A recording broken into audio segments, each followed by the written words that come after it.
이곳은 영국의 하이드파크입니다. 런던 시민들이 가장 사랑하는 공원이죠. 하지만 해가 지면 상황이 완전히 달라집니다. 작년 한 해 동안 이곳에서 발생한 야간 범죄가 무려 847건이었거든요. 뉴욕 센트럴파크는 더 심각합니다. 밤 10시 이후에는 경찰도 순찰을 꺼려할 정도죠. 베를린 티어가르텐도 마찬가지예요. 전 세계 어떤 도시든 해가 지면 공원은 위험지역이 됩니다. 그런데 지구 반대편 한 도시에는 정반대 현상이 일어나고 있어요. 밤 12시가 넘어도 아이들이 뛰어노는 곳, 여성 혼자서도 안전하게 조깅할 수 있는 곳이 실제로 존재한다는 겁니다. 범죄도 야생동물 걱정도 없는 이런 기적 같은 일이 어디서 가능한 걸까요? 지금 바로 알아보도록 하겠습니다. 그 전에 잠깐 1초만 투자해서 구독, 좋아요 버튼을 꾹 눌러주시면 영상 제작에 큰 힘이 됩니다. 지금 바로 시작하겠습니다. 저는 아멜리아 클라인입니다. CNN 인터내셔널에서 12년째 범죄 통계를 분석하고 있죠. 숫자는 거짓말을 하지 않거든요. 적어도 지금까지는 그랬습니다. 오늘 아침 회의실에서 일어난 일이 아직도 믿기지 않아요. 동료 기자가 건네준 리포트를 보는 순간 저도 모르게 실소가 터져 나왔습니다. 서울 청계천, 밤 12시에도 안전한 산책로. 말도 안 되는 제목이었거든요. 회의실 분위기가 순식간에 얼어붙었습니다. 편집장 마이클이 눈썹을 치켜 올렸죠. 뭐가 그렇게 웃긴가, 아멜리아? 저는 노트북을 열어 화면을 돌렸어요. 이걸 보세요. 뉴욕 센트럴파크 야간 범죄율, 작년 대비 23% 증가입니다. 런던 하이드파크는 35%, 베를린 티어가르텐은 무려 41% 늘었죠. 손가락이 키보드를 빠르게 두드렸습니다. 전 세계 주요 도시의 야간 치안이 악화되고 있어요. 그런데 서울만 예외라고요? 이건 명백한 통계 조작입니다. 동료들의 표정이 어두워졌어요. 하지만 저는 멈출 수 없었습니다. 여동생 리사가 스페인 바르셀로나에서 당한 일이 머릿속을 스쳤거든요. 그날 밤 안전하다던 거리에서 리사는 납치당했어요. 야간 산책이 안전한 도시는 존재하지 않습니다. 특히 외국인에게는 더욱 위험하죠. 편집장이 팔짱을 꼈습니다. 그렇게 확신한다면 직접 가서 확인해보지 그래. 순간 회의실이 조용해졌어요. 편집장의 목소리에 도전적인 뉘앙스가 섞여 있었습니다. 한국 정부에서 공식 초청장을 보내왔어. 서울의 치안 시스템을 직접 취재해달라고 말이야. 저는 어이가 없었어요. 정말 그 함정에 빠지시겠다는 건가요? 뻔한 홍보용 연출 취재를 말씀하시는 거죠? 연출이면 그걸 밝혀내는 것도 우리 일이잖아. 편집장이 테이블을 톡톡 두드렸습니다. 에바 비르너 감독도 함께 가겠다고 했어. 그 친구 서울에서 1년 살았던 경험이 있잖아. 에바라는 이름을 듣는 순간 미간이 찌푸려졌어요. 스웨덴 출신 다큐멘터리 감독인 그녀는 감정적이고 직관적이거든요. 저와는 정반대 성향의 사람이죠. 에바는 너무 감성적이에요. 객관적 판단이 어려울 겁니다. 편집장이 빙긋 웃었습니다. 그래서 너 같은 냉철한 분석가가 필요한 거야. 어떻게 할 거야, 아멜리아? 창밖으로 뉴욕의 빌딩들이 보였어요. 이 도시도 밤이 되면 위험해지죠. 지하철역 근처는 특히 조심해야 하고요. 저는 가방을 챙기며 일어났습니다. 좋습니다. 가서 그들의 거짓말을 폭로해 오겠어요. 편집장이 박수를 쳤어요. 그래, 그 기세야. 2주 일정으로 항공편 예약할게.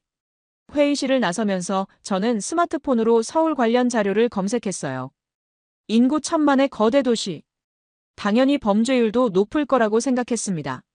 하지만 검색 결과가 이상했어요. 야간 여성 안전지수가 세계 2위. 지하철 심야 운행에도 사건 사고가 거의 없다.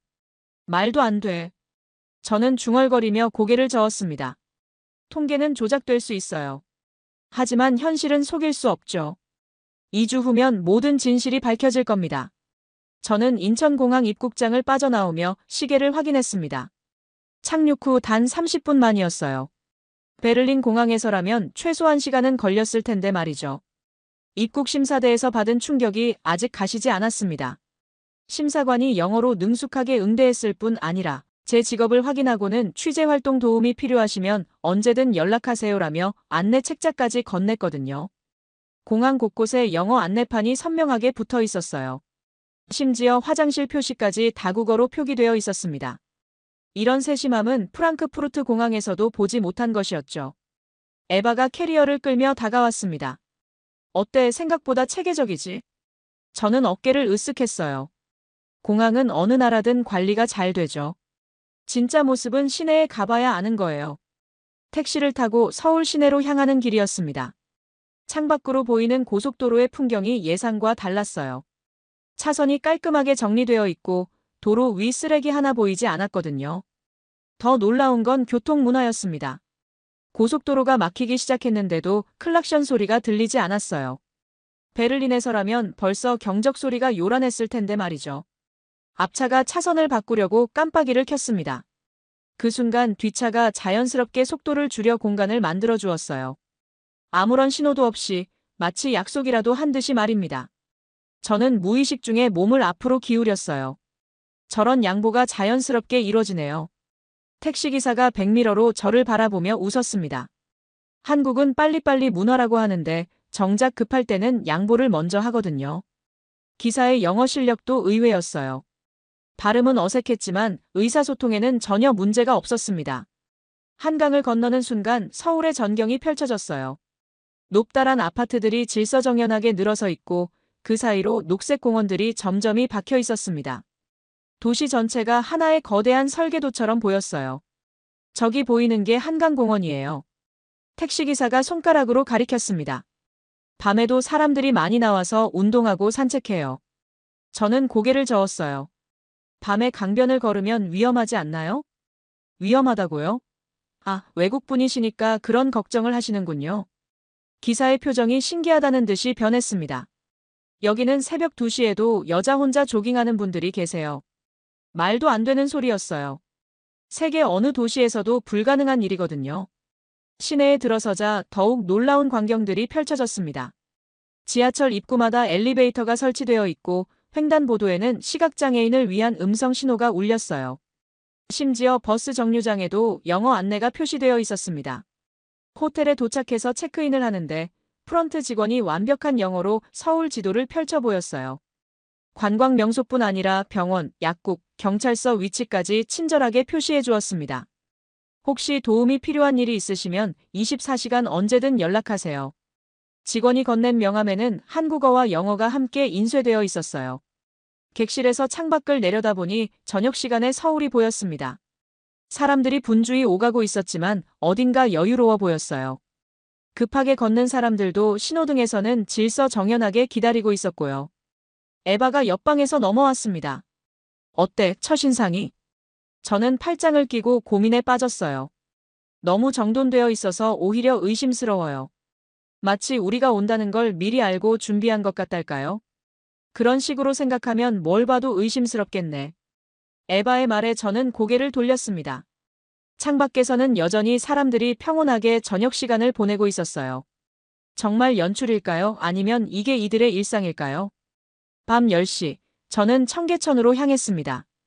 에바가 카메라를 메고 뒤따라왔어요. 베를린에서라면 절대 혼자 나오지 않을 시간이었습니다. 지하철에서 내리는 순간부터 이상했어요. 역 안이 환하게 밝혀져 있을 뿐 아니라 곳곳에 안내 요원들이 서 있었거든요. 그들은 외국인인 저를 보자마자 영어로 방향을 물어봤습니다. 청계천이요? 이번 출구로 나가시면 바로예요. 청계천 입구에 도착했을 때 저는 잠시 발걸음을 멈췄어요.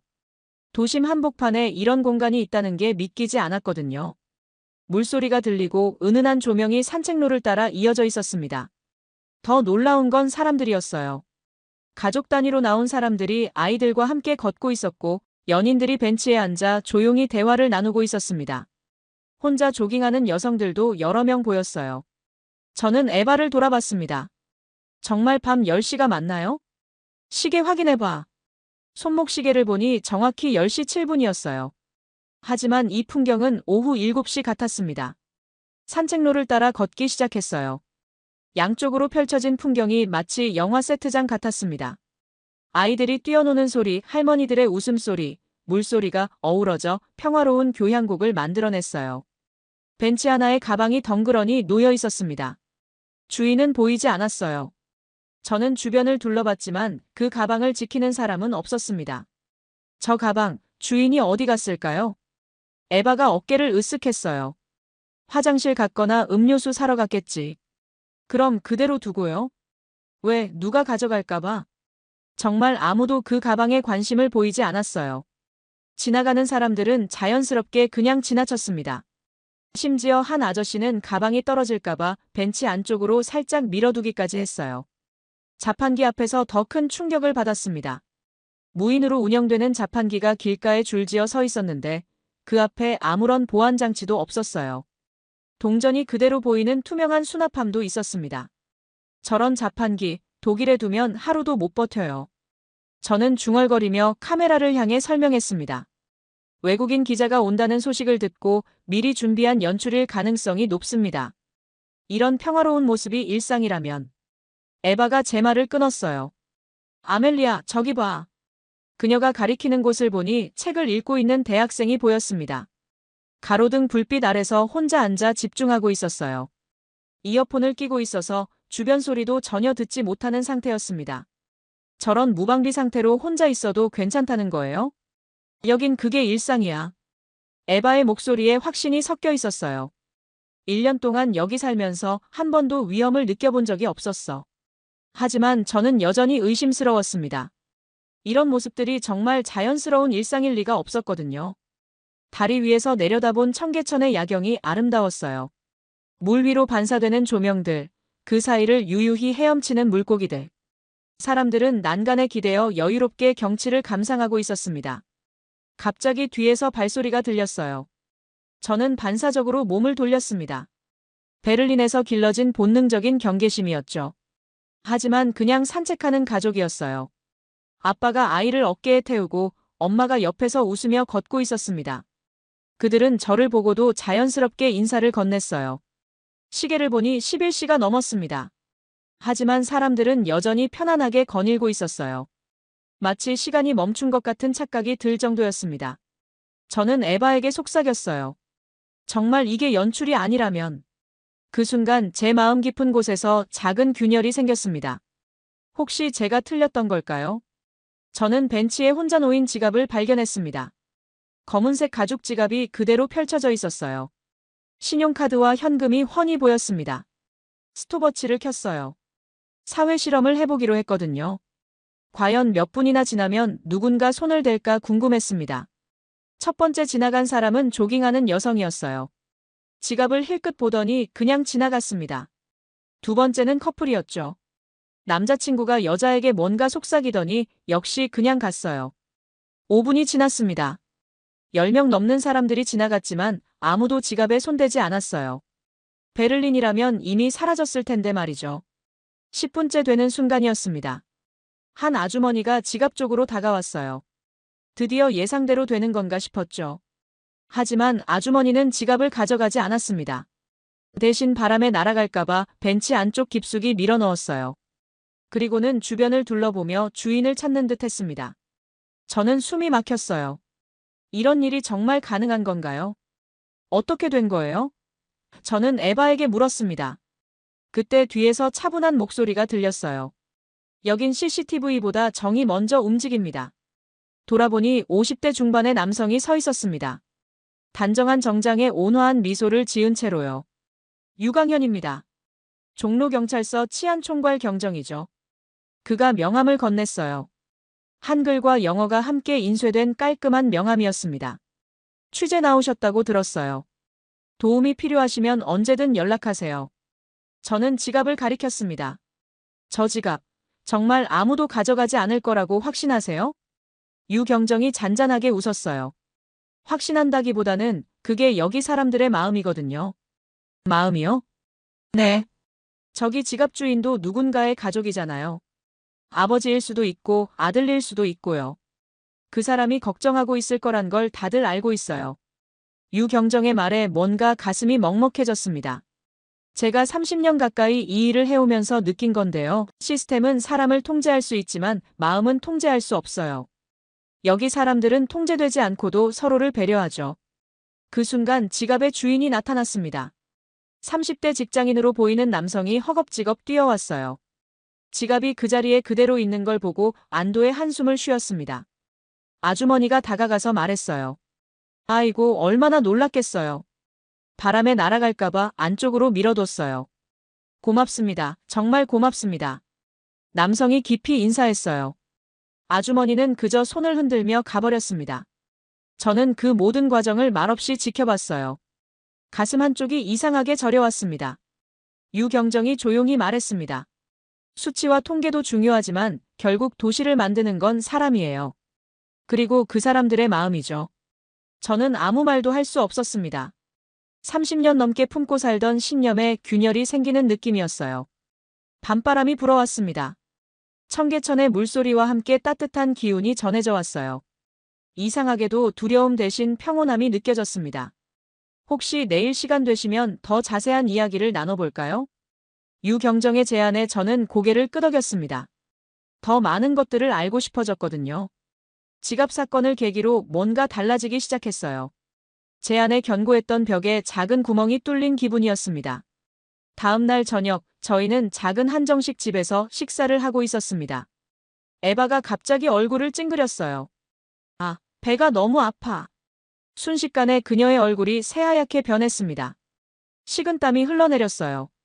급성 복통인 게 분명했습니다. 저는 당황해서 스마트폰을 꺼냈어요. 119에 전화를 걸었습니다. 혹시 영어가 안 통하면 어쩌나 걱정했는데 놀랍게도 유창한 영어가 들렸어요. 응급상황센터입니다. 어떤 도움이 필요하세요? 제 동료가 갑작스런 복통을 호소하고 있어요. 외국인이고 위치는. 말을 마치기도 전에 식당 사장이 다가왔습니다. 전화를 받아들더니 한국어로 정확한 주소를 불러주었어요. 골목길 이름까지 세세하게 설명했습니다. 3분 안에 도착합니다. 정말 3분 만에 구급차 사이렌 소리가 들렸어요. 그런데 더 놀라운 건 구급차가 좁은 골목길로 막힘없이 들어온 거였습니다. 주차된 차들이 어느새 모두 비켜 있었거든요. 구급대원들이 들어오더니 능숙하게 에바를 살폈습니다. 걱정 마세요. 큰 문제는 아닌 것 같아요. 영어로 차분하게 설명하면서 응급처치를 했어요. 그 과정에서 식당 사장은 물수건을 가져다주고 다른 손님들은 조용히 자리를 비켜주었습니다. 아무도 구경하거나 스마트폰을 꺼내지 않았어요. 그저 묵묵히 도움이 될 만한 일들을 했습니다. 병원까지 가는 구급차 안에서도 놀라운 일들이 계속됐어요. 구급대원이 병원에 미리 연락해서 응급실 접수를 준비해뒀다고 했습니다.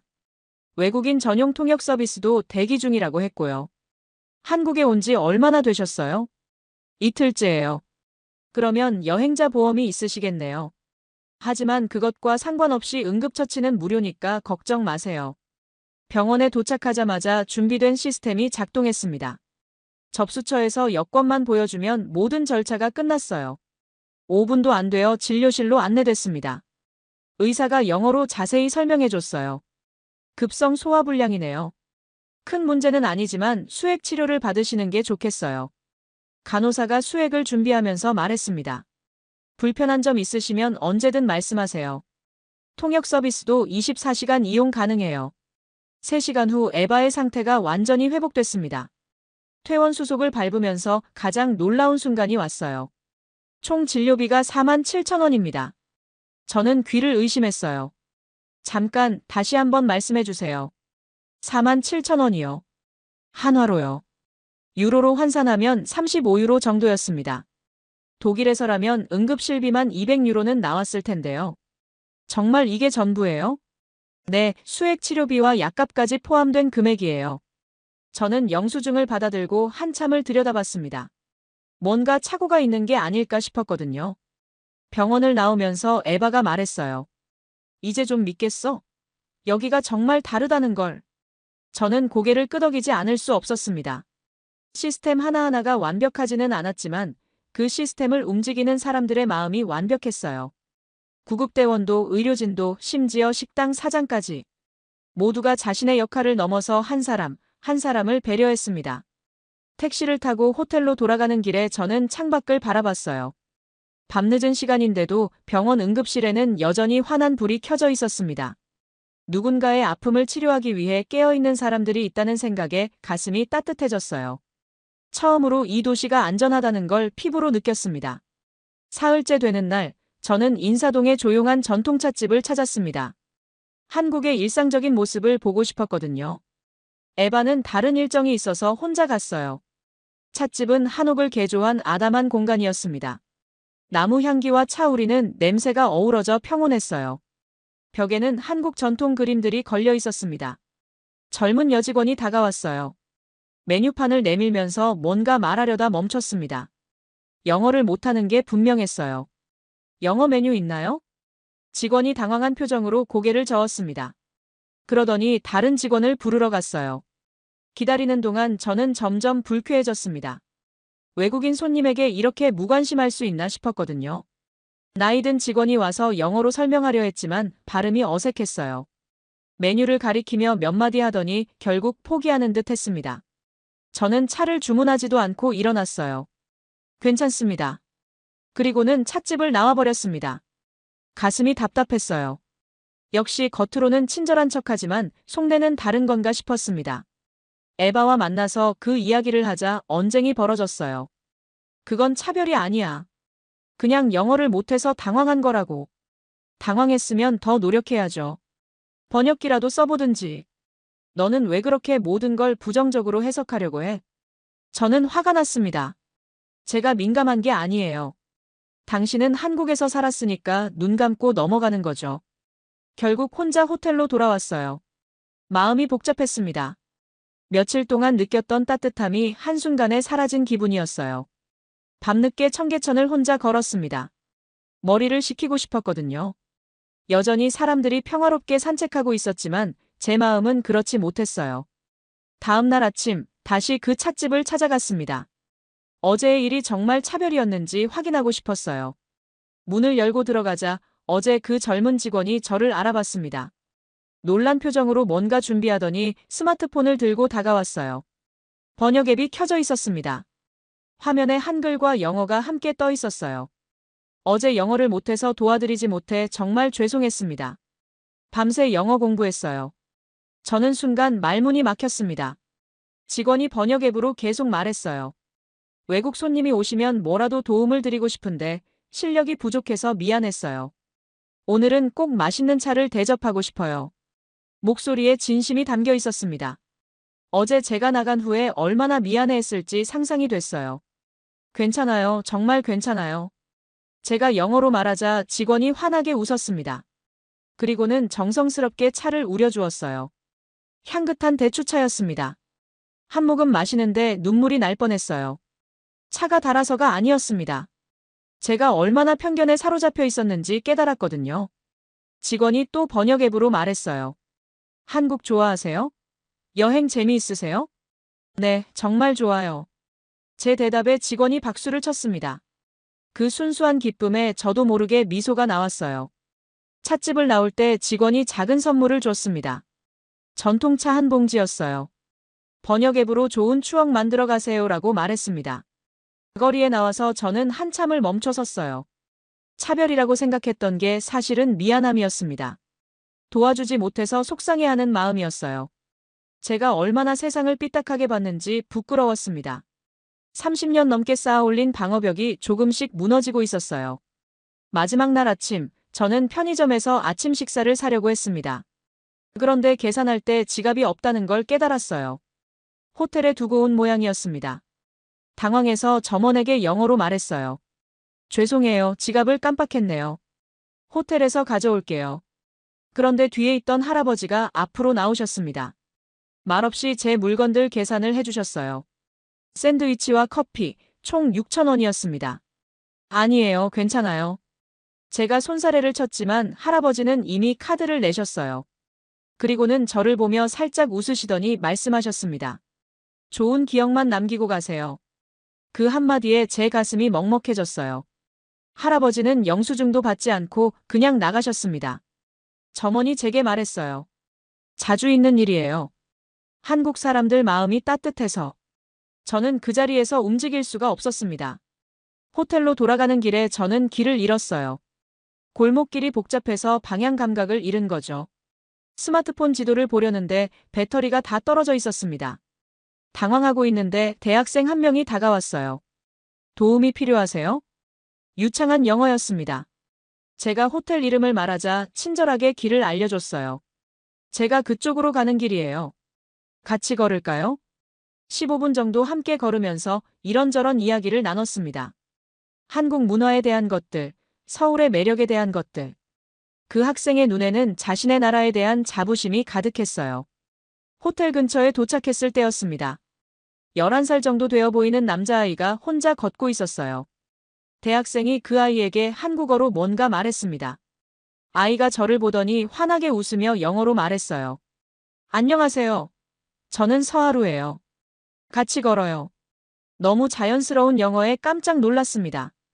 11살짜리가 외국인에게 이렇게 스스럼 없이 다가온다는 게 믿기지 않았어요. 혹시 위험하지 않나요? 모르는 사람과 걸으면. 하루가 고개를 갸우뚱했습니다. 위험하다고요? 왜요? 그 순진한 질문에 저는 할 말을 잃었어요. 이 아이에게는 낯선 사람 위험이라는 공식이 없었습니다. 할머니가 그랬어요. 힘들어 보이는 사람 있으면 도와주라고. 하루가 제 손을 잡더니 말했어요. 언니 많이 힘들어 보여요. 괜찮아요? 그 순간 저는 울음을 참을 수 없었습니다.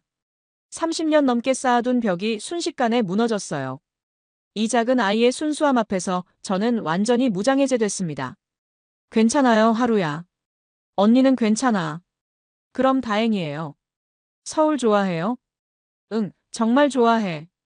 제 대답에 하루가 박수를 쳤습니다. 그 맑은 웃음소리에 제 마음도 맑아졌어요. 호텔 앞에서 하루와 헤어질 때 그 아이가 말했어요. 언니, 또 놀러 와요. 약속. 저는 고개를 끄덕였습니다. 정말로 다시 오고 싶었거든요. 그날 밤 저는 일기를 썼어요. 오랜만에 쓰는 일기였습니다. 오늘 나는 새로운 나를 발견했다. 세상을 의심하고 경계하던 내가 아니라 사람을 믿고 따뜻함을 느낄 수 있는 나를. 서울이 나를 바꿨다. 뉴욕으로 돌아온 지 한 달이 지났습니다. 에바와 함께 편집한 다큐멘터리가 완성됐어요. 제목은 정이 만든 도시였습니다. CNN 프라임타임에 방영된 그 다큐멘터리는 큰 반향을 일으켰습니다. 시청률도 높았지만 더 중요한 건 사람들의 반응이었어요. 정말 그런 도시가 존재하나요? 한국에 가보고 싶어졌어요. 우리 도시도 저렇게 될 수 있을까요? 수많은 이메일과 댓글들이 쏟아져 들어왔습니다. 유럽의 도시계획 전문가들이 서울을 벤치마킹하겠다고 나섰어요. 프랑스 파리시에서는 공식적으로 교류를 제안했습니다. 독일 베를린도 시민 안전 시스템을 배우겠다고 했고요. 3개월 후 저는 옥스퍼드 대학교에서 강연을 했습니다. 주제는 도시 안전과 공동체 문화였어요. 500명의 청중이 모였습니다. 강연이 끝나고 질문 시간에 한 학생이 손을 들었어요. 교수님, 정말 그런 도시가 있나요? 영화나 소설 같은 이야기 아닌가요? 저는 잠시 침묵했습니다. 한 달 전에 저라면 똑같은 질문을 했을 거예요. 있었습니다. 제 대답에 강당이 조용해졌어요.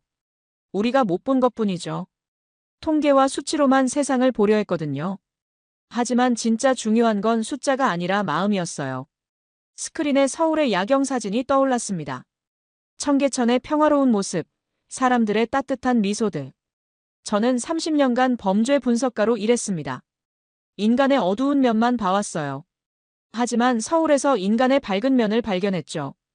한 교수가 질문했습니다. 그런 문화가 어떻게 만들어진 건가요? 정의라는 감정 때문이에요. 한국어로는 정의라고 하죠. 영어로 번역하기 어려운 단어예요. 사랑도 아니고 친절도 아닌 그냥 마음에서 우러나는 따뜻함이랄까요? 저는 서하루의 맑은 웃음을 떠올렸습니다. 할아버지의 선한 미소도 찻집 직원의 미안해하는 마음도. 그 정의법과 제도보다 먼저 작동해요. 시스템이 사람을 관리하는 게 아니라 사람의 마음이 시스템을 움직이는 거죠. 강의가 끝나고 많은 사람들이 다가왔습니다. 한국에 대해 더 자세히 알고 싶다고 했어요. 서울을 직접 가보겠다는 사람들도 있었습니다. 그날 밤 호텔에서 저는 유강현 경정에게 이메일을 보냈습니다. 당신이 말한 정을 조금씩 이해하게 됐어요. 감사합니다. 일주일 후 답장이 왔습니다. 언제든 다시 오세요. 서울이 기다리고 있어요. 저는 미소를 지었습니다. 정말 다시 가고 싶었거든요. 이번에는 분석가가 아니라 그냥 한 사람으로서 말이에요. 창밖으로 뉴욕의 야경이 보였습니다. 예전 같으면 어둠과 위험만 보였을 텐데 이제는 불빛 속에 숨어 있는 사람들의 이야기가 보였어요. 6개월 후, 저는 다시 서울에 왔습니다. 이번에는 취재가 아니라 휴가였어요. 인천공항에 내리자마자 따뜻한 기운이 느껴졌습니다. 첫날 밤 청계천을 걸었어요. 여전히 평화로운 모습이었습니다. 하지만 이번에는 의심의 눈이 아니라 감사의 마음으로 바라봤죠. 벤치에 앉아 있는데 익숙한 목소리가 들렸어요. 언니. 돌아보니 서하루가 달려오고 있었습니다. 키가 더 자란 것 같았어요. 하루야. 나 기억해? 당연하죠. 언니가 울던 거 기억해요. 하루가 웃으며 제 옆에 앉았습니다. 이번에는 안 울어요? 응, 이번에는 행복해서 눈물이 날 것 같아. 하루가 고개를 갸우뚱했어요. 행복해서도 울어요? 그래, 때로는 너무 행복해서 울기도 해. 그 순간 제 뺨으로 눈물이 흘러내렸습니다. 정말 행복의 눈물이었어요. 하루가 손수건을 건네며 말했어요. 괜찮아요, 언니. 우는 거 부끄러운 거 아니에요. 저는 하루를 꼭 안아줬습니다. 이 작은 아이가 제게 준 선물이 얼마나 큰지 그 아이는 모를 거예요. 그날 저는 새로운 결심을 했습니다. 앞으로는 세상을 다르게 보겠다고. 숫자와 통계 뒤에 숨은 사람들의 마음을 보겠다고. 서울은 분명히 존재했습니다. 통계로는 설명할 수 없는, 하지만 분명히 실제하는 도시. 정이 만든 기적 같은 공간. 우리가 그동안 못 본 것뿐이었어요. 편견과 선입견이라는 안개 때문에 보지 못했던 거죠. 이제 저는 압니다. 세상 어딘가에는 여전히 따뜻한 마음들이 살아 숨쉬고 있다는 것을. 그리고 그런 마음들이 모여 만든 도시가 바로 서울이라는 것을. 저는 서울에서 새로운 저를 발견했습니다. 그리고 그 새로운 저와 함께 다시 살아가고 있어요. 매일매일이 조금씩 더 따뜻해지고 있습니다. 한때 삼성의 유럽시장 광고가 화제가 된 적이 있었습니다. 런던 한복판에서 젊은 여성이 밤늦게 혼자 달리는 장면이었죠. 유럽 시청자들은 격렬하게 반발했습니다. 비현실적이다. 런던에서 밤에 혼자 뛰다니 말도 안 된다는 댓글들이 쏟아졌어요. 그런데 그 광고 아래 하나의 댓글이 눈길을 끌었습니다. 한국이라면 가능할 텐데라는 짧은 한 줄이었죠. 대부분 사람들이 그 댓글을 무시했습니다. 하지만 BBC의 베테랑 치안 전문 기자 엘리너 블랙번은 달랐어요. 15년간 범죄 통계만 믿고 살아온 그녀에게 그 한 줄은 도전장처럼 느껴졌습니다. 과연 지구상에 그런 도시가 존재할까요? 그녀가 한국에서 본 것은 무엇일까요? 지금 바로 시작하겠습니다. 그 전에 잠깐 1초만 투자해서 구독, 좋아요 버튼을 꾹 눌러주시면 영상 제작에 큰 힘이 됩니다. 저는 엘리너 블랙번입니다. BBC 국제부에서 15년째 치안 전문 기자로 일하고 있죠. 숫자는 거짓말을 하지 않거든요. 적어도 지금까지는 그랬습니다. 오늘 아침 런던 BBC 본사 회의실에서 일어난 일이 아직도 믿기지 않아요. 형광등 불빛 아래 20여 명의 동료들이 모여 앉았습니다. 후배 기자가 건네준 리포트를 보는 순간 저도 모르게 실소가 터져나왔어요. 서울, 밤 12시에도 안전한 도시. 회의실 공기가 순식간에 얼어붙었습니다. 커피 마시던 사람들이 멈췄고 펜으로 메모하던 소리도 사라졌어요. 편집장 데이비드가 눈썹을 치켜 올렸죠. 뭐가 그렇게 웃긴가, 엘리너. 저는 노트북을 열어 화면을 돌렸습니다. 키보드를 빠르게 두드렸어요. 런던 하이드파크 야간 범죄율, 작년 대비 31% 증가. 맨체스터 28%, 버밍엄 35%입니다. 그 순간 머릿속에 루시의 목소리가 겹쳐졌어요. 2년 전 바르셀로나 그날 밤 전화기 너머로 들려온 울부짖음. 언니, 도와줘. 전 세계 주요 도시 야간 치안이 악화되고 있어요. 그런데 서울만 예외라는 게 말이 됩니까? 제 목소리가 떨렸지만 계속했습니다. 조작이네요. 명백한 통계 조작입니다. 편집장이 천천히 팔짱을 꼈어요. 그렇게 확신한다면 직접 확인해보는 게 어때? 회의실이 조용해졌습니다. 시계의 초침만 똑딱똑딱 울렸어요. 서울에서 비공식 채널로 초청이 왔어. 직접 취재해달라고. 저는 어이가 없었어요. 뻔한 홍보용 쇼에 참여하시겠다는 건가요? 연출이면 그걸 밝혀내는 것도 우리 일이지. 편집장이 테이블을 톡톡 두드렸습니다. 소피 레만 감독도 함께 간다고 했어. 소피. 독일 출신 감성파 다큐멘터리 감독. 저와는 정반대 성향의 사람이죠. 소피는 너무 감정적이에요. 편집장이 빙긋 웃었습니다. 그래서 너 같은 냉철한 분석가가 필요한 거야. 창밖으로 런던의 회색 빌딩들이 보였어요. 템즈강 안개가 도시를 뒤덮고 있었습니다. 저는 가방을 챙기며 일어났습니다. 그들의 거짓말을 폭로하고 오죠. 편집장이 박수를 쳤어요. 엘리베이터 안에서 스마트폰을 켰습니다. 서울 관련 검색 결과들이 화면에 떠올랐어요. 야간 여성 안전지수 세계 2위. 지하철 심야 운행 무사고. 말도 안 돼. 루시의 얼굴이 다시 떠올랐어요. 안전하다던 바르셀로나 거리에서 일어난 그 끔찍한 밤. 그 이후로 저는 숫자만 믿게 됐습니다. 2주 후면 모든 진실이 밝혀질 겁니다. 비행기 바퀴가 활주로에 닿았습니다. 11시간 비행 끝에 인천공항에 도착한 거죠. 창밖으로 보이는 첫 모습부터 예상과 달랐어요. 입국장으로 향하는 통로 바닥이 거울처럼 반짝였습니다. 구두굽이 경쾌하게 울렸어요. 형광등 불빛도 눈부시지 않을 정도로 은은했습니다. 자동문이 조용히 열렸어요. 런던 히드로의 어수선함과는 완전히 달랐습니다. 너무 완벽해서 오히려 의심스러웠어요. 입국 심사관 앞에 섰습니다. 30대 여성이 미소를 지으며 영어로 말했어요. 방문 목적이 어떻게 되시나요? 취재입니다. 도장이 여권에 찍혔어요. 전체 과정이 1분도 안 걸렸습니다. 수화물 찾는 곳에 도착했을 때 놀라운 일이 벌어졌어요. 제 캐리어가 이미 컨베이어 벨트에서 돌고 있었거든요. 비행기에서 내린 지 겨우 15분 만이었는데 말이에요. 생각보다 빠르네. 소피가 옆에서 웃었어요. 말 한마디 없는데도 일이 술술 풀리네. 택시 문이 닫혔습니다. 기사가 구수한 톤으로 물었어요. 어디로 모실까요? 첫 방문이시죠? 서울 야경이 기가 막혀요. 한강 건너면 정말 장관이거든요. 차가 출발했어요. 고속도로 아스팔트가 완벽하게 포장되어 있었습니다. 타이어가 부드럽게 굴러갔어요. 신기한 건 교통 상황이었습니다. 차들이 많은데도 클락션이 전혀 들리지 않았어요. 앞차가 깜빡이를 켜자 뒷차가 자연스럽게 공간을 만들어줬습니다. 이상하네. 저는 중얼거렸어요. 뭐가? 너무 정돈되어 있어. 우리 오는 거 알고 준비한 연출 같잖아. 한강을 건너는 순간 서울 전경이 펼쳐졌습니다. 빌딩들 사이로 야간 조명이 하나둘 켜지기 시작했어요. 도시 전체가 거대한 보석 상자처럼 반짝였습니다. 저기 한강공원이에요. 밤에도 시민들이 나와서 운동하고 산책해요. 밤에 강변을 걸으면 위험하지 않나요?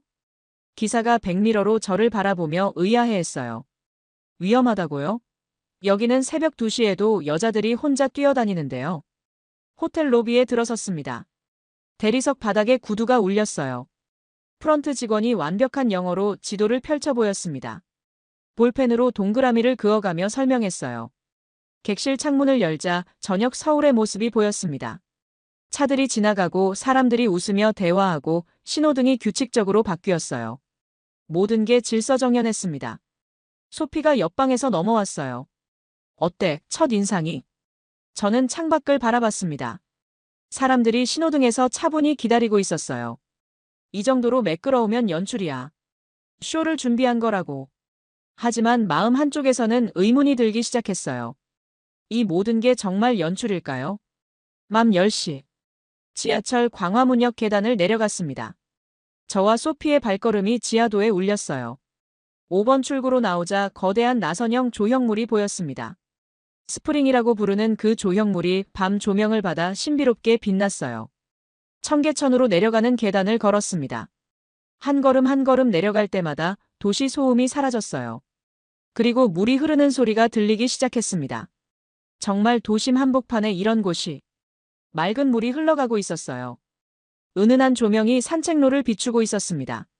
물 위로 반짝이는 빛들이 춤을 추고 있었어요. 더 놀라운 건 사람들이었습니다. 밤 10시가 넘었는데 가족들이 아이들과 함께 걷고 있었어요. 아이들이 웃으며 뛰어다니고 있었습니다. 벤치에 앉은 연인들이 조용히 대화를 나누고 있었어요. 혼자 조깅하는 여성이 규칙적인 발걸음으로 지나갔습니다. 물속에서 잉어들이 헤엄치고 있었어요. 아이들이 물고기다 하며 신기해했습니다. 여기가 밤 10시가 맞나? 소피가 시계를 가리켰어요. 10시 20분이야. 벤치 위에 누군가 놓고 간 가방이 있었습니다. 바람에 나뭇잎이 스쳤지만 아무도 그 가방에 관심을 갖지 않았어요. 한 중년 남성이 천천히 다가갔습니다. 가방을 벤치 안쪽으로 밀어 넣었어요. 그리고는 주변을 둘러보며 주인을 찾는 듯 했습니다. 제 심장이 빨리 뛰기 시작했어요. 이런 일이 정말 가능한 건가요? 청계광장으로 향했습니다. 야외 도서관에 따뜻한 조명이 보였어요. 의자에 앉은 중년 여성이 책을 읽고 있었습니다. 밤 10시가 넘은 시간에 야외에서 혼자서 이어폰을 끼고 완전히 집중하고 있었어요. 분수대에서 기타를 치는 청년이 있었습니다.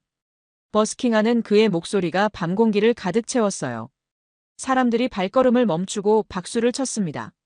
그때 소피가 말했어요. 기억나? 삼성 광고. 영국에서 한밤에 여자 혼자 달리는 장면. 런던에서 찍은 거. 댓글이 난리였지. 비현실적이다. 영국에선 말도 안 된다. 그런데 한국이라면 가능하다는 댓글도 있었어. 바로 그때였어요. 이어폰을 낀 채 달리는 젊은 여성이 지나갔습니다. 발걸음이 규칙적으로 울렸어요. 불빛 아래 긴 머리카락이 찰랑거렸습니다. 그 순간 제 안의 모든 계산이 멈췄습니다. 데이터로는 설명할 수 없는 풍경이 눈앞에서 살아 숨쉬고 있었어요. 정말 여긴 가능한 걸까? 제가 조용히 중얼거렸습니다. 내가 사는 곳에선 불가능한데. 청계천물이 돌 사이를 흘러갔습니다. 그 물소리가 제 마음속 견고한 벽을 두드리기 시작했어요. 시계가 11시를 가리켰지만 사람들은 여전히 편안하게 거닐고 있었습니다. 마치 시간이 멈춘 것 같았어요. 이게 연출이 아니라면 내가 뭘 착각하고 있었던 거지. 그 순간 제 마음 깊은 곳에서 작은 균열이 생겼습니다. 15년 넘게 굳건히 믿어왔던 확신에 금이 가기 시작한 거죠. 청계광장 벤치에 앉아있던 저는 이상한 걸 발견했습니다. 제 옆 벤치 위에 누군가 놓고 간 지갑이 있었어요. 검은색 가죽 지갑이 그대로 열려 있었습니다. 신용카드와 지폐가 훤히 보였어요. 실험해보기로 했습니다. 10m 떨어진 곳에서 스톱워치를 켰어요. 과연 몇 분이나 지나면 누군가 손을 댈까 궁금했거든요. 첫 번째로 지나간 남성이 조깅을 하고 있었어요. 지갑을 힐끗 보더니 그냥 지나갔습니다. 두 번째는 산책하는 커플이었죠. 여성의 하이힐과 남성의 운동화가 리듬을 맞춰 걸어갔어요. 남자가 여자에게 뭔가 속삭였지만 역시 그냥 갔습니다. 5분이 지났어요. 10명 넘는 사람들이 지나갔지만 아무도 지갑에 손대지 않았습니다. 런던이라면 이미 사라졌을 텐데 말이죠. 10분째. 한 아주머니가 천천히 다가왔어요. 드디어 누군가 관심을 보이는군요. 그런데 아주머니는 지갑을 가져가지 않았습니다. 대신 바람에 날아갈까봐 지갑을 벤치 안쪽으로 밀어 넣었어요. 그리고 주변을 두리번거렸습니다. 제가 숨을 멈췄어요. 심장이 쿵쿵 뛰기 시작했습니다. 그때 뒤에서 차분한 목소리가 들렸어요. 여긴 CCTV보다 마음이 먼저 작동하는 곳입니다. 돌아보니 50대 중반 남성이 서 있었어요. 정장을 깔끔하게 차려입고 있었습니다. 한지수입니다. 종로경찰서 치안총괄 경감이죠. 취재하시나 봐요? 그가 명함을 건넸어요. 저 지갑, 정말 아무도 가져가지 않을 거라고 확신하세요? 한 경감이 잔잔하게 웃었습니다. 확신한다기보다는 그게 여기 사람들의 마음이거든요. 저기 지갑 주인도 누군가의 가족이니까요. 바로 그때 허겁지겁 뛰어오는 발걸음이 들렸어요. 30대 남성이 숨을 헐떡이며 나타났습니다. 혹시 여기서 지갑 보신 분 없나요? 그가 주변을 둘러보며 물었어요. 아주머니가 다가갔습니다. 아이고, 여기 있어요. 바람에 날아갈까봐 안쪽으로 밀어뒀어요. 아, 다행이다. 고맙습니다. 정말 고맙습니다. 남성이 깊이 인사했어요. 아주머니는 손을 흔들며 가버렸습니다. 그때 다리 밑에서 기타 연주가 들렸어요. 영국 억양이 섞인 노래였습니다.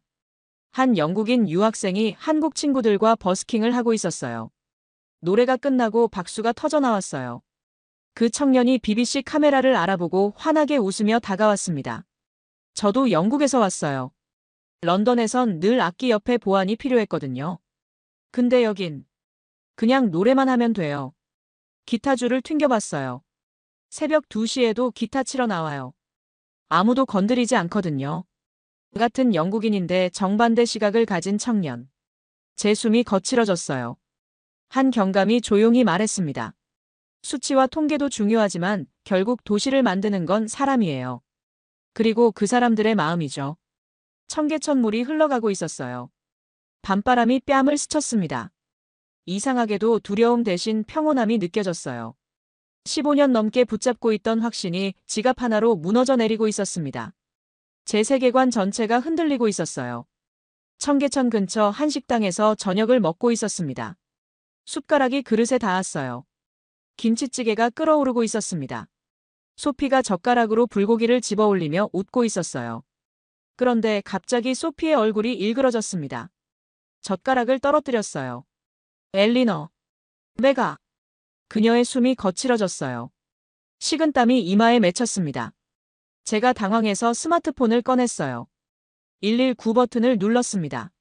신호음이 한 번 울린 후 즉시 연결됐어요. 응급상황센터입니다. 어떤 도움이 필요하세요? 유창한 영어였습니다. 제 동료가 갑작스런 복통을. 말을 마치기도 전에 식당 사장이 다가왔어요. 전화기를 받아들고 한국어로 주소를 빠르게 말했습니다. 3분 안에 도착합니다. 시계를 보며 기다렸어요. 정말 3분 만에 구급차 사이렌이 멀리서 들려왔습니다. 문제는 러시아어였어요. 창밖으로 빽빽한 차들이 보였습니다. 엔진들이 웅웅거렸어요. 그런데 놀라운 일이 벌어졌습니다. 구급차 사이렌이 가까워지자 앞뒤 차들의 방향 지시등이 일제히 켜졌어요. 차들이 양쪽으로 비켜서기 시작했습니다. 빽빽하던 차들이 마치 보이지 않는 지휘자의 지휘봉에 맞춰 움직였어요. 수백 대의 브레이크 등이 동시에 붉게 켜지며 한 줄의 길이 열렸습니다. 구급차가 병원까지 가는 동안 저는 창밖을 바라봤어요. 클락션 한 번 들리지 않았습니다. 그냥 조용히 당연하다는 듯이 길을 열어줬어요. 런던이라면 불가능했을 거야. 제가 중얼거렸습니다. 병원 응급실 자동문이 열렸어요. 의료진이 빠르게 움직였습니다. 휠체어가 바닥을 굴렀어요. 모든 과정이 물 흐르듯 자연스러웠습니다. 접수 직원이 키보드를 두드렸고 프린터가 돌아갔어요. 외국인이라고 차별받는 기색이 전혀 없었습니다. 3시간 후 소피가 완전히 회복됐어요. 계산대에서 카드를 긁었습니다. 47,000원입니다. 영수증이 나왔어요. 저는 그걸 보며 말없이 웃었습니다. 뭐야, 이 나라. 영국 NHS가 무료라고 하지만 실질적으로는 진료를 받기가 너무 어려워 결국 많은 사람들이 비싼 비용을 감수하고 사설 병원을 이용하거나 그냥 끙끙 앓는 것이 현실이죠. 이런 의료 서비스의 이 가격이라니 헛웃음밖에 나오지 않았습니다. 호텔에서 추천받은 동네 미용실에 갔어요. 문을 열고 들어갔습니다. 드라이어가 돌아가고 있었고 가위질하는 소리가 들렸어요. 젊은 직원이 다가오다가 멈칫했습니다. 당황한 듯 뒤로 물러섰어요. 뭔가 말하려다 입을 다물었습니다. 영어를 못한다는 게 분명했어요. 다른 직원을 부르려 돌아섰습니다. 저는 그 순간 기분이 상했어요. 외국인이라 무시당한다고 생각했습니다. 문을 세게 열고 나와버렸어요. 소피와 호텔 로비에서 다툼이 벌어졌습니다. 목소리가 점점 커졌어요. 그건 차별이 아니라 미안함이었을 거야. 당황했으면 더 노력해야죠. 결국 엘리베이터를 타고 올라갔어요. 방문을 닫았습니다. 다음 날 아침 같은 미용실을 다시 찾았습니다. 문을 열자 어제 그 직원이 저를 알아봤어요. 눈이 휘둥그레졌습니다. 뭔가 준비된 걸 꺼냈어요.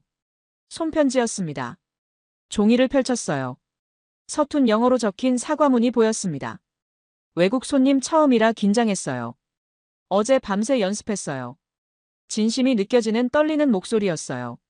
저는 아무 말 없이 의자에 앉았습니다. 가위질이 시작됐어요. 정교하고 리드미컬했습니다. 머리카락이 바닥에 떨어졌어요. 제 손끝에 머리카락이 떨어져 나갈 때마다 제 의심도 잘려나가는 기분이었습니다. 드라이어가 돌아갔어요. 빗질이 부드럽게 이어졌습니다. 거울을 보는 순간 제 입에서 감탄이 나왔어요. 이 가격에 이런 결과가. 직원이 겸손하게 웃었어요. 한국 사람들은 손기술이 좋다고 하더라고요. 제가 얼마나 편견에 사로잡혀 있었는지 깨달았습니다. 차별이 아니라 미안함이었던 거예요. 마지막 날 아침 편의점에 들어갔어요. 자동문이 조용히 열렸습니다. 냉장고가 웅웅거렸어요. 계산대에 샌드위치와 커피를 올려놨습니다. 그런데 지갑이 없다는 걸 깨달았어요. 가방을 뒤졌어요. 당황한 제 목소리가 나왔습니다. 죄송해요. 지갑을 깜빡했네요. 그때 뒤에서 할아버지가 천천히 다가오셨어요. 말없이 앞으로 나오셨습니다. 카드로 결제해 주셨어요. 영수증이 나왔습니다. 좋은 기억만 남기고 가세요. 그 한마디가 제 가슴을 울렸어요. 할아버지가 천천히 걸어 나가셨습니다. 호텔로 돌아가는 길에서 길을 잃었어요. 골목길 사이로 제 구두만 홀로 울렸습니다. 스마트폰 배터리가 떨어져서 꺼졌어요. 당황하고 있는데 대학생이 경쾌하게 걸어왔어요. 도움이 필요하세요? 유창한 영어였습니다. 운동화가 아스팔트를 밟았어요. 제가 그쪽으로 가는 길이에요. 같이 걸을까요? 15분 정도 함께 걸으며 이런저런 이야기를 나눴어요. 그 학생 목소리에 자신의 나라에 대한 자부심이 가득했습니다. 호텔 근처에서 작은 운동화를 신고 걷는 소리가 들렸어요. 11살 정도 소녀가 혼자 걷고 있었습니다. 대학생이 그 아이에게 한국어로 뭔가 말했어요. 아이가 저를 보더니 환하게 웃으며 영어로 말했습니다. 안녕하세요. 저는 서단비예요. 너무 자연스러운 영어에 깜짝 놀랐어요. 언니 많이 힘들어 보여요. 같이 걸을까요? 작은 손이 제 손을 잡았습니다. 따뜻한 감촉이었어요. 혹시 위험하지 않나요? 모르는 사람과 걸으면. 단비가 고개를 갸우뚱했어요. 위험하다고요? 왜요? 그 순진한 질문에 저는 할 말을 잃었어요. 이 아이에게는 낯선 사람은 위험하다라는 공식이 없었습니다. 할머니가 그랬어요. 힘들어 보이는 사람 있으면 도와주라고. 그 순간 눈물이 마구 터졌습니다. 소리 없는 오열이었지만 세상이 제 눈에서 다시 태어나고 있었어요. 15년 넘게 쌓아둔 벽이 이 작은 아이의 순수함 앞에서 완전히 무너졌습니다. 호텔 앞에서 단비와 헤어질 때 그 아이가 말했어요. 언니, 또 놀러와요. 약속. 제가 고개를 끄덕였어요. 정말로 다시 오고 싶었거든요. 런던 BBC 편집실에서 밤늦게 작업했어요. 키보드를 두드리는 소리가 울렸습니다. 소피와 함께 다큐멘터리를 완성했어요. 제목은 정이 만든 도시였습니다. BBC 프라임타임에 방영됐어요. 시청자들의 반응이 폭발적이었습니다. 정말 그런 도시가 존재하나요? 한국에 가보고 싶어졌어요. 이메일과 댓글들이 쏟아져 들어왔어요. 유럽의 도시계획 전문가들이 서울을 벤치마킹하겠다고 나섰어요. 프랑스 파리시에서는 공식적으로 교류를 제안했습니다.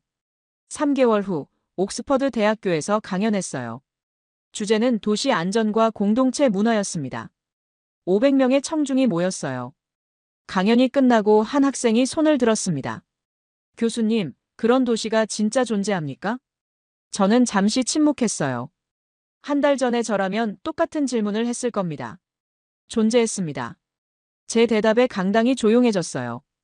우리가 보지 못했을 뿐이죠. 통계와 수치로만 세상을 보려 했거든요. 하지만 진짜 중요한 건 숫자가 아니라 마음이었어요. 한 교수가 질문했습니다.